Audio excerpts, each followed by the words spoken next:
মার্কিন president Joe Biden গাজায় যুদ্ধবিরতি ও বন্দি মুক্তি চুক্তি চূড়ান্ত করতে ইসরায়েলি প্রধানমন্ত্রী বেনিয়ামিন নেতানিয়াহুকে তাগাদা দিয়েছেন। গত ২১ আগস্ট এই বিষয়ে তাদের মধ্যে ফোন আলাপ হয়। ইসরায়েল ও হামাসের মধ্যে সমঝোতার জন্য আসন্ন কায়রো বৈঠকের ওপরও গুরুত্ব আরোপ করেছেন তিনি। ব্রিটিশ বার্তা সংস্থা রয়টার্স এই খবর জানিয়েছে।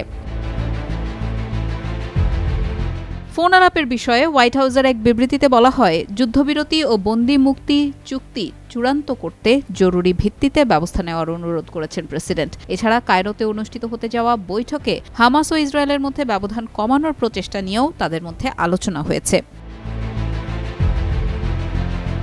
গাজায় যুদ্ধবিরতি চুক্তি চূড়ান্ত করার প্রচেষ্টায় গত ১৮ আগস্ট দশমবারের মতো ইসরায়েল গিয়েছিলেন মার্কিন পররাষ্ট্রমন্ত্রী অ্যান্টনি ব্লিংকেন। এই সফরে ইসরায়েল, কাতার ও মিশরে মধ্যস্থতাকারীদের সঙ্গে আলোচনা করেন তিনি, কিন্তু চুক্তির সম্ভাবনা অনিশ্চিত রেখেই দেশে ফিরতে হয় তাকে।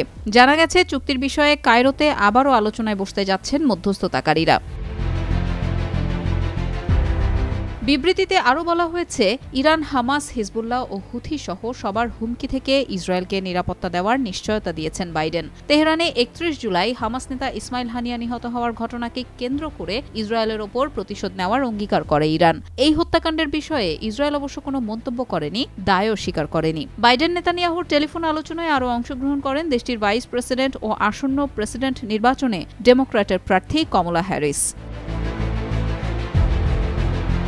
গত ৭ অক্টোবর থেকে গাজায় ইসরায়েলি আগ্রাসনে এই পর্যন্ত ৪০,০৭৪ জন ফিলিস্তিনি নিহত হয়েছেন। আহত কমপক্ষে ৯২,৫৩৭ জন। হতাহতদের বেশিরভাগই নারী ও শিশু বলে জানিয়েছে গাজার হামাস নিয়ন্ত্রিত স্বাস্থ্য কর্তৃপক্ষ।